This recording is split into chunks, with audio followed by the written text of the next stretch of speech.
शास्त्री राजी अति उत्तम शास्त्री प्यारा, जो भी लिखा सच लिखा गुरु ने उचारा, जो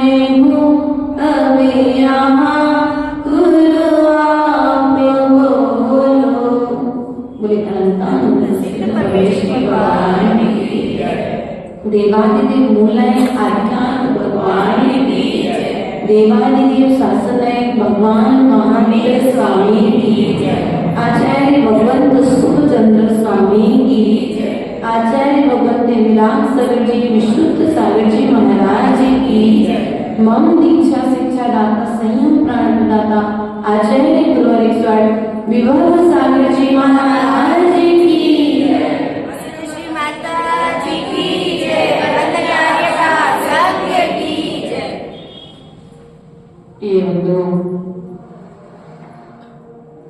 तीनों राजकन्याओं ने श्रेणी कुमार के लिए देखने का भाव बना लिया है, और जब उन्होंने मन में भाव बना लिया है, उस भावना की पूर्ति के लिए उन्होंने अपनी भावना अभय कुमार के समक्ष प्रकट कर दी।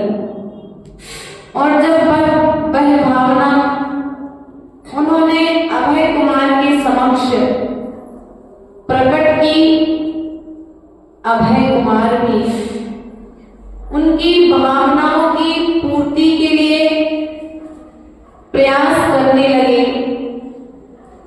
और राज मंदिर से उन्होंने अपने गृह निवास तक एक गहरी सुरंग बनवाई, जिसके विषय में राजा को भी भनक ना लगने दी। और एक दिन मौका देख करके उन्होंने राजकुमारियों को खबर दे दी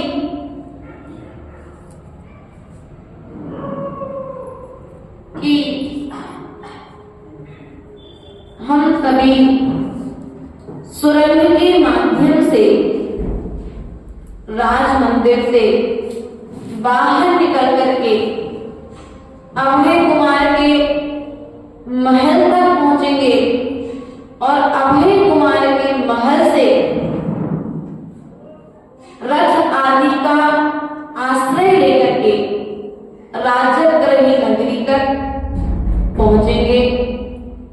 सभी राजकुमारियों ने स्वीकृति प्रदान कर दी और वे अभय कुमार के साथ उस सुरंग में उन्होंने प्रवेश किया। जैसे ही उस सुरंग में प्रवेश किया तो अंधकार बहुत तीव्र था। पहले ऐसी लाइट नहीं होती थी, लाइटें होती थी या फिर मशाल होती थी। श्रेणी कुमार ने उस सुरंग में एक रस्सी भी बांधी, जिससे उस रस्सी के सहारे वे सुरक्षित अपने महल तक पहुंच सकें। अभय कुमार के पश्चात चेलना रानी के पीछे चंदना और चंदना के पीछे ज्येष्ठा। ऐसे चारों क्रम से सुरंग में प्रवेश किया और जैसे ही चारों ने सुरंग में प्रवेश किया तो ज्येष्ठा रानी, राजकुमारी और चंदना राजकुमारी ने, तो एक ने हार का बहाना किया, दूसरे ने अंगूठी का बहाना किया। वास्तविकता में उन्हें हार और अंगूठी का तो बहाना था, भीतर में पिता का भय उन्हें सता रहा था। सो उन्होंने चेन्ना रानी का हाथ वहीं छोड़ा और आधे ही रास्ते से बाहर वापस अपने राजमहल में आ गए। लेकिन अभय कुमार के साथ चेन्ना रानी चल रही थी, राजकुमारी चल रही थी। वह अभय कुमार के महल में पहुंची। वहां पहुंच करके अभय कुमार ने उसे रथ पर बैठाया और रथ पर बैठाने के पश्चात में वे राजगृह नगरी की ओर जाने लगे। रास्ते में चलते चलते चेन्ना को अपने माता पिता की याद आने लगी। वह दुखी हो रही थी। उसकी इस दुखित अवस्था को देख करके अभय कुमार ने उसे संबोधन प्रदान किया और संबोधन देकर के उसे सांत्वना दिलाई। वह शांत हो गई और फिर अभय कुमार के साथ राजा गृह नगरी के पास पहुंच गई। राजा सैनिक को जब यह समाचार मिला कि रानी राजकुमारी चेन्ना और पुत्र अभय कुमार नगर के समीप आ चुके हैं, तो उन्होंने उसके स्वागत की तैयारी की। तैयारियों के साथ साथ उस राजकुमारी चेन्ना के लिए इंद्रदत्त सेठ के घर पर रोका गया और मौका देख करके उसका विवाह सैनिक कुमार के साथ कर दिया। अभी तक तो सब कुछ ठीक चल रहा था। जैन धर्म से सहज वातावरण दिखाई दे रहा था, लेकिन जैसे ही विवाह संपन्न हुआ और रानी चेन्ना का राजा गृह नगरी में पदार्पण हुआ, उसे पटरानी पद पर विराजमान किया गया और जैसे उसने देखा कि जो मैंने सुना था, जो मैंने अभय कुमार ने मुझे जो जानकारी दी थी, वह तो बिल्कुल विपरीत है। शायद रानी चेन्ना की तरह ही हमारे वर्तमान युग की कुछ कन्याएं भी इस तरह की गलतियां कर रही हैं। उन्हें जानकारी क्लियर ना लेकर के व्हाट्सएप, चैटिंग, फेसबुक, अब जो चलता है तुम लोग जानो, लेकिन आप मोबाइल पर मित्र बनाते हो और मोबाइल पर मित्रता इतनी अधिक बढ़ जाती है। वह मित्रता कब ज्ञात ही नहीं होता और वह विवाह तक बात पहुंच जाती है। और विवाह होने के पश्चात में मालूम पड़ता है कि बच्चे की हकीकत क्या है, बाद में फिर पछताती है। इसलिए प्रिय बंधुओं, यदि आप चाहते हो कि आपकी संतान सुखी रहे, जिस घर में देना है सुन करके नहीं देना है, दिखावा देख करके नहीं देना। जैसे गोबर की बर्फी पर यदि चांदी की बर्फ चढ़ा दी जाए तो वो बर्फी चांदी की नहीं हो जाती, एक ना एक दिन हकीकत सामने आ ही जाती है। इसलिए हमारी जो युग जनरेशन है, राजकुमारी के तुल्य कुमारी कन्याएं आपके घरों में विराजमान हैं, उन कन्याओं से एक बात जरूर सिखाना, बेटा करना हो अपने मन का खूब करना। पूर्वपाल राजा ने भी अपनी पुत्रियों को योग्य वर चुनने का मौका दिया था। हम भी तुम्हें मौका देते हैं, लेकिन ऐसा वर चुनना जिस वर को चुनने से तुम्हारी भी लाज रहे और हमारी भी लाज बनी रहे। ऐसा परिवार चुनना जिस परिवार में जाने से तुम्हारा धर्म न छूट जाए। माता पिता छोड़ना ये अनादि काल की रीति है, लेकिन जिस घर में तुम जाओ उस घर में जाने के पश्चात तुम्हारी कुल परंपरा जयवंत रहे। ऐसे संस्कार बचपन से ही बच्चों को यदि दोगे तो बड़े में तुम्हें आकर के कुछ भी कहने की जरूरत नहीं पड़ेगी।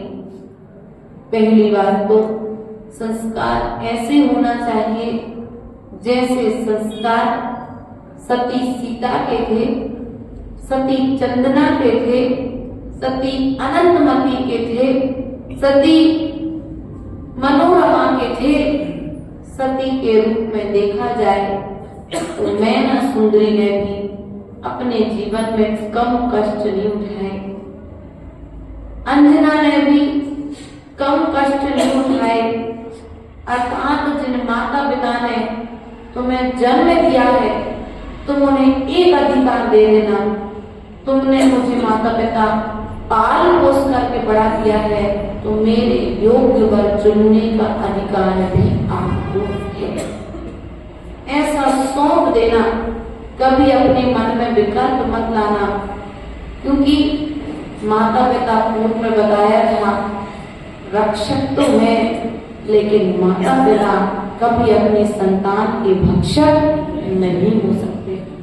वे स्वयं भूखे रह लेंगे, लेकिन अपनी संतान के हित में स्वप्न में भी बुरा नहीं सोचते हैं। ऐसा अपने माता पिता के प्रति और अपने बच्चों के प्रति विश्वास रखना।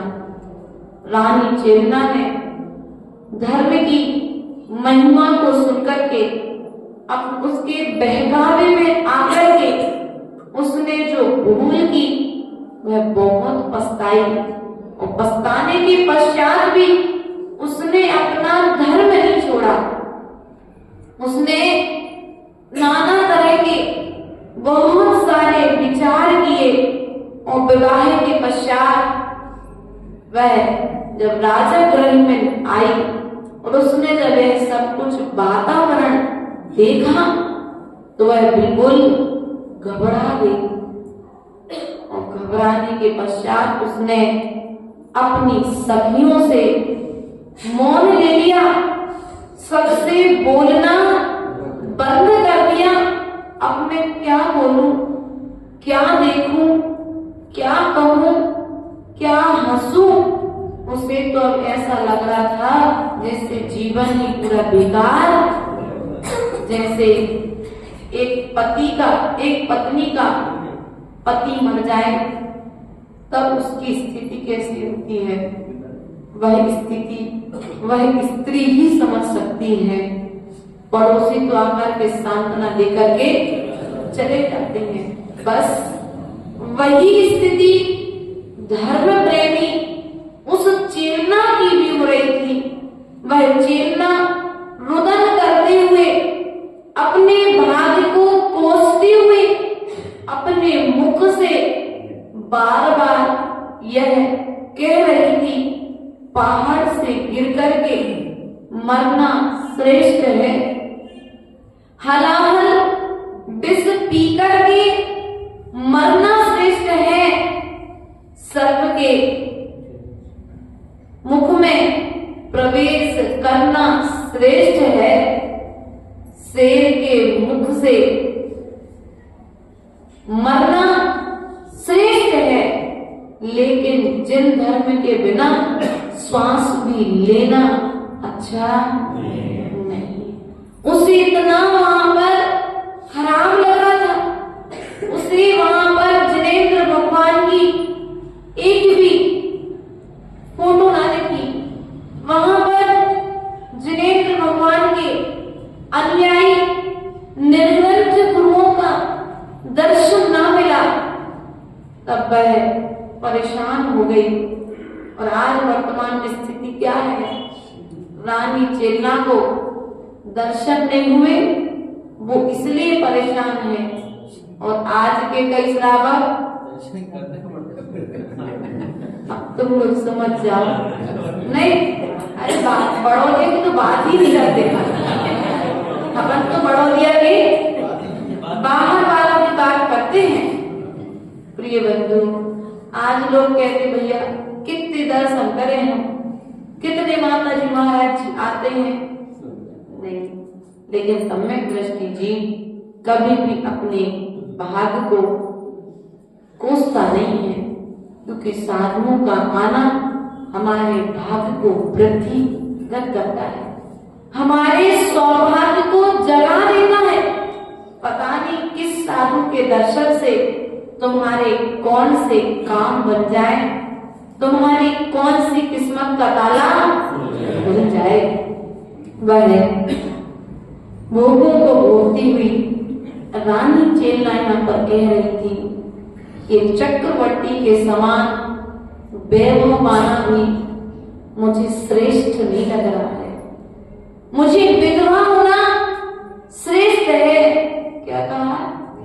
मुझे विधवा होना श्रेष्ठ है, लेकिन जिन धर्म से रहित जीवन जीना श्रेष्ठ नहीं है।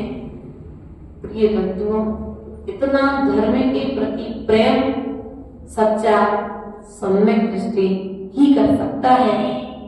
और वह अग्नि में जलना श्रेष्ठ मान कह रही है कि अग्नि में जलना श्रेष्ठ है, पुत्र से रहित अर्थात संतान से रहित बांझ होना श्रेष्ठ है। क्या कहा? बांझ होना श्रेष्ठ है। भयंकर वन में भ्रमण करके मरना श्रेष्ठ है, लेकिन मिथ्या दृष्टियों के साथ भोगते हुए रहना श्रेष्ठ। वह अपने भाग्य को कोसती, अपनी निंदा करती, बार बार यह विचार करती, प्रभु चरणों में बार बार परोक्ष रूप में कहती कि भगवान मेरे कौन से पूर्व जन्म का पाप कर्मोदय आया है कि मुझे आपके बिना यहाँ पर जीवन व्यतीत करना पड़ रहा है। वह यह सब अपशब्द आत्मनिंदा कर ही रही थी, और करते करते उसकी सभी दासियां सखियां यह सब बातें सुन रही थी। जाकर के एक सखी ने सारा समाचार सैनिक कुमार से कह दिया, और जैसे ही राजा सैनिक को यह बात ज्ञात हुई कि रानी चेतना दुखी है, वह सब कार्य छोड़ कर करके रानी चेलना के पास में आया और रानी चेलना के पास में आकर के उससे उसकी व्यथा का कारण पूछने लगा। व्यथा का कारण रानी चेलना ने बतला दिया कि मैं जैन धर्म को मानने वाली अरहंत की मुद्रा की उपासक निर्ग्रंथ गुरु को रोज आहार दान देने वाली आपके नगर में अभय कुमार के द्वारा छल करके लाई गई हूं।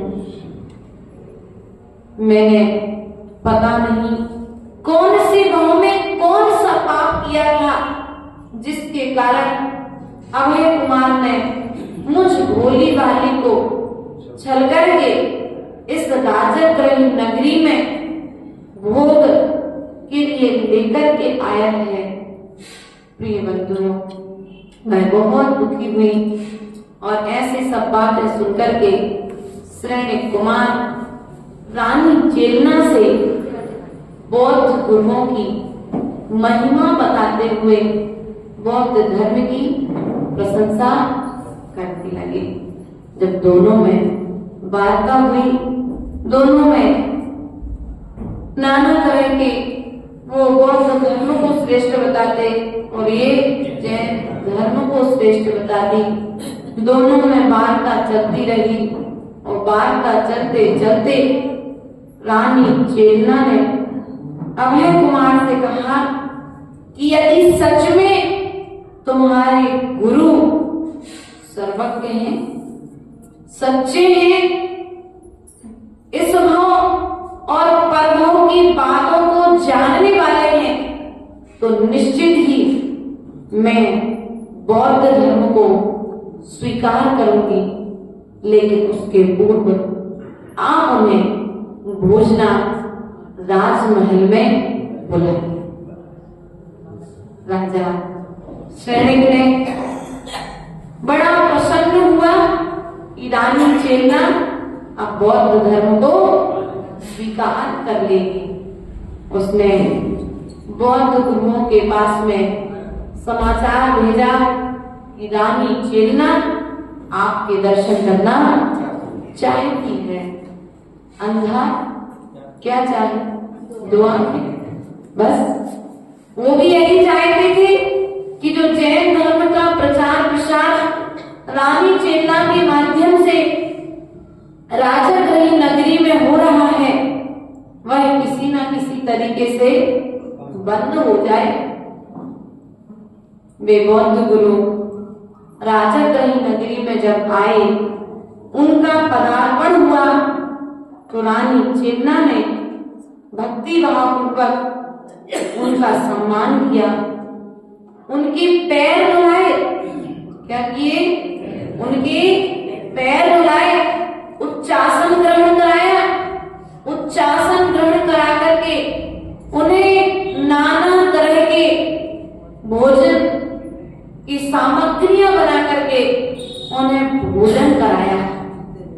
जब वे भोजन करने में लीन हो गए तो भोजन करते करते उस रानी चेलना ने उन बौद्ध गुरुओं के भोजन में बाएं पैर की एक चप्पल अपनी दासी से कह करके उठवाया और उठवाने के पश्चात उस चप्पल के इतने छोटे छोटे टुकड़े किए और उसे छाछ में मसालों के साथ में मिला करके दे दिया। रानी चेलना में देखा रानी चेलना ने देखा कि बौद्ध गुरु भोजन करने में अच्छे से लीन हो चुके हैं, सो उसने वह छाछ भी सबको परोस दी। जैसे ही वह छाछ परोसी, सब उस छाछ को पी गए। भोजन करने के पश्चात में जब वे अपने अपने स्थान को प्रस्थान करने लगे, राजा तो समझा अब तो बात बन गई। कुछ ही क्षणों के पश्चात रानी चेलना अब मिथ्या धर्म को स्वीकार कर लेगी। लेकिन रानी चेलना सच्ची सम्यक दृष्टि थी, वो कहाँ अन्य धर्म को स्वीकार करने वाली। जैसे ही गुरु भोजन करके प्रस्थान करने लगे तो सबने अपने अपने चप्पल पहनी। देखी तो एक एक चप्पल सबकी। रानी चेलना ने कहा, स्वयं गुरुओं ने कहा, हमारे एक एक पैर की चप्पल कहाँ है? वे ढूंढने लगे। रानी चेलना ने कहा, गुरुजन आप क्षमा करें, लेकिन आप तो अवधि ज्ञानी हैं, इस लोक और परलोक की बात को जानते हैं, समझते हैं और मानते हैं, तो फिर आप ही बताएं आपके पैर की चप्पल कहाँ गई है? उनको मिथ्या गुरुओं को बड़ा बुरा लगा। वे दुखी हुए भीतर ही भीतर अपने आप को कोसने लगे। वे एक दूसरे का मुंह देखते हुए वे बार बार रानी चेलना से अपनी चप्पल के विषय में पूछ रहे थे, लेकिन रानी चेलना तो धर्म और अधर्म का उन्हें उपदेश दिए चले जा रही थी। एक भिक्षु ने कहा, कहीं तुमने हमारी चप्पल भोजन में तो नहीं खिला दी? उसने कहा, हाँ, आपकी चप्पल आपके ही पास में है, बस आप उसे ढूंढने का प्रयास करिए। एक गुरु को ग्लानि बस बमन हो गया, और जैसे ही उन्हें बमन हुआ तो उन्होंने उस बमन में देखा कि उनकी चप्पल के टुकड़े उसमें निकले हैं। प्रिय बंधुओं, अब वे और अधिक राजा पर गुस्सा होने लगे, और राजा भी अपनी रानी चेलना की इस तरह की कृत्य से बहुत दुखी हुआ कि तुम किसी का यदि सम्मान नहीं कर सकते तो कम से कम अपमान भी मत। प्रणय कुमार अब निरंतर उस रानी चेलना को समझाने लगा, और जैसे ही ये गुरु यहां से अपने स्थान के लिए प्रस्थान किया कि कुछ ही समय पश्चात उस राजगृही नगरी में दूसरे मिथ्या गुरुओं का आगमन हो गया।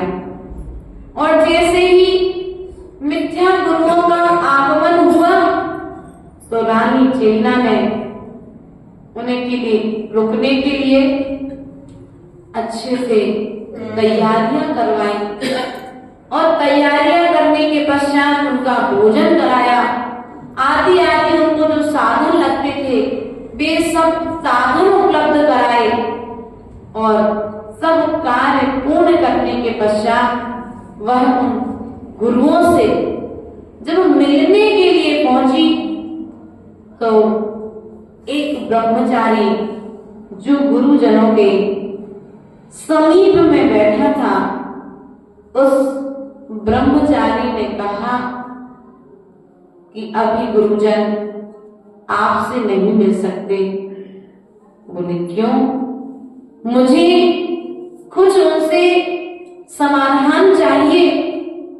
उसने कहा नहीं, अभी गुरुजी सिद्धालय में विराजमान। कहाँ पर विराजमान है? सिद्धालय में विराजमान है। उनकी देह तो यहाँ पर है, लेकिन उनकी आत्मा भी सिद्धालय में विराजमान है। रानी चेलना ने जब यह शब्द सुने तो उसने मंडप में आग लगा दी, और जैसे ही उसने मंडप में आग लगाई, सारे के सारे भिक्षु यत्र तत्र सर्वत्र भागने लगे। अब तो राजा सैनिक के क्रोध का पारावार ना रहा। वह बहुत दुखी हुआ, अंदर अंदर बहुत संताप करने लगा कि सच में मेरी प्रिय पत्नी चेलना ने यह बहुत गलत कार्य किया है। इसे किस तरह से मैं समझाऊं जिससे यह जिन मत को छोड़कर के मिथ्या मत को स्वीकार कर ले। ऐसा विचार वह बार बार मन में कर रही थी, और जैसे ही मन में विचार श्रेणिक कुमार मन में बार बार इस तरह का विचार कर ही रहा था कि रानी चेलना भी उसके समक्ष आ गई। और जैसे ही रानी चेलना उसके समक्ष आई तो वह सैनिक कुमार उस पर बहुत अधिक क्रोधित हुआ। वह कहने लगी, देखो मैंने कोई गलत कार्य नहीं किया। गुरुजन सिद्धालय में जाकर के विराजमान थे, उनका यहाँ पर खोखला शरीर रखा था, तो मैंने उसे जलाने की चेष्टा की। कम से कम सिद्धालय में वो पहुंच गए हैं तो सुख से रहे, पुनः इस शरीर में वापस न आवे। वह सैनिक कुमार रानी चेलना को बार बार समझा रहा था, लेकिन रानी चेलना ने तो दिगंबर गुरुओं के चरणों में रहकर के ज्ञान का अध्ययन किया था। सो वह तर्क ज्ञान के द्वारा सैनिक कुमार से न हारी, और उसने सैनिक कुमार से कहा, सुनो मैं तुम्हें एक कथा सुनाती हूँ। यदि मैंने कोई गलत कार्य किया हो तो तुम मुझे कहना। रानी चेलना ने अपने पति सैनिक कुमार से कहा, जम्बूद्वीप की कौसंबी नगरी में राजा वसुपाल और वसुपाल की रानी का नाम अश्विनी था, और अश्विनी की एक बहुत सुंदर उसी नगर में सागर दत्त नाम का एक सेठ रहता था, और सागर दत्त सेठ की पत्नी का नाम वसुमती था। और वसुमती और वसुपाल, राजा वसुपाल, सागर दत्त सेठ और वसुपाल के मध्य में एक शर्त स्थापित हुई कि यदि वसुपाल के यहाँ पर पुत्र और सागर दत्त के यहाँ पर यदि पुत्री होगी तो दोनों अपनी पुत्रियों का पुत्र पुत्री का संबंध, जैसे पूर्व में परंपरा थी गर्भ में ही बच्चों के रिश्ते तय, पहले से मित्रता में संबंध हो जाते थे। अब जब वह बात वचन दोनों ने एक दूसरे को दे दिया और समय रहते उनके यहाँ पर एक पुत्री कुछ ही दिन के पश्चात सागर दत्त सेठ के यहाँ पर एक पुत्र उत्पन्न हुआ, और पुत्र का नाम वसुमित्र रखा। सागर दत्त के सेठ का नाम वसुमित्र रखा, और राजा वसुपाल के यहाँ पर एक बहुत सुंदर कन्या उत्पन्न हुई। और जैसी वह कन्या उत्पन्न हुई, बहुत सुंदर थी वह कन्या, सो उस कन्या का नाम नागदत्ता रखा गया। नागदत्ता, वसुमित्र और नागदत्ता। जैसे ही वह पुत्र उत्पन्न हुआ, वह पुत्र बचपन से ही नाग की आकृति को धारण करने वाला था और वह कहाँ बहुत सुंदर, वह नागदत्ता बहुत सुंदर थी। और दोनों का जब विवाह कर दिया गया तो वहां को बहुत कष्ट रहता था कि मेरी पुत्री इतनी सुंदर और उसका पति नाग की आकृति को धारण करने वाला, मेरी पुत्री ने जीवन में पति का सुख भी ना भोग सकी। वह इस बात से बहुत दुखी रहती थी। एक दिन वह नागदत्ता अपने माँ के पास में बैठी थी तो उसकी माँ बहुत दुखी हो रही थी। मेरी बेटी सुखी नहीं है। उस नागदत्ता ने अपनी माँ से उसके दुख का कारण पूछा और जैसे ही दुख का कारण पूछा तो उस नागदत्ता ने माँ को कहा, माँ मैं अपने पति से बहुत सुखी हूं। मेरा पति दिन में तो नाग की आकृति को धारण करता है, लेकिन रात्रि में वह मनुष्य के भेष में, मनुष्य के रूप में परिवर्तित हो जाता है। माँ ने कहा, बेटा ऐसा कैसे? उसने बताया, मेरे कक्ष में एक संदूक है। दिन होते ही मेरा पति उस संदूक में जाता है तो नाग के समान हो जाता है और रात्रि के समय में उस संदूक से निकालने पर वह मनुष्य की आकृति का हो जाता है। माँ ने कहा, मैं भी यह देखना चाहूंगी। वह नागदत्ता अपनी माँ को अपने साथ में अपने कक्ष में लेकर के गई और उन्हें गुप्त रीति से एक स्थान पर छुपा दिया। जब रात्रि हुई, उसने अपना संदूक खोला और पति नाग की जगह मनुष्य के रूप में परिवर्तित हो चुका था। और वह जैसे ही माँ ने देखा कि संदूक खाली है, तो उस माँ ने उस संदूक को लेकर के जाकर के जला दिया। फिर कभी वह वसुमित्र नाग रूप में परिवर्तित।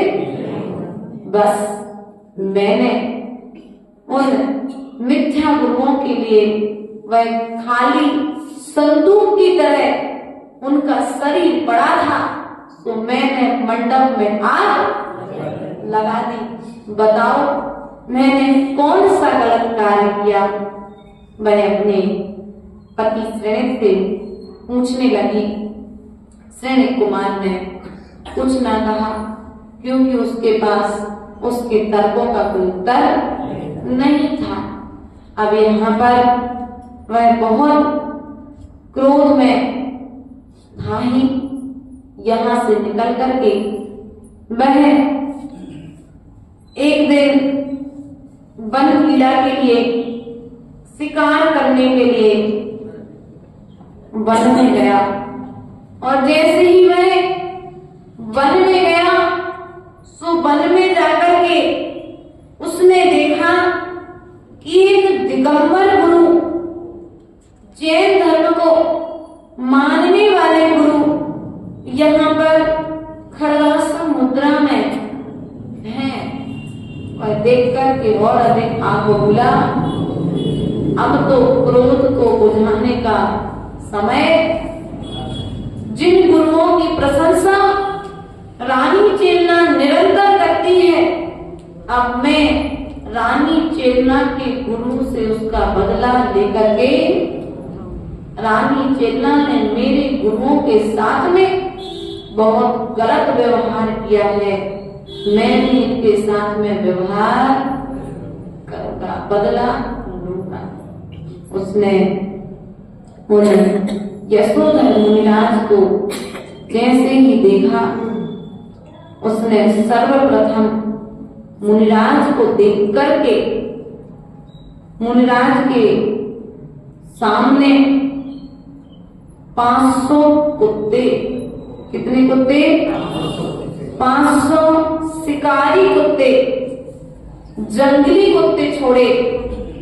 और जैसे ही वे 500 कुत्ते श्रेणी कुमार ने मुनिराज के समक्ष छोड़े, और जैसे ही वे कुत्ते भौंकते हुए शिकार के लिए मुनिराज के समक्ष बढ़े, और मुनिराज के आभा मंडल में आते ही उनकी कसाय शांत हो गई।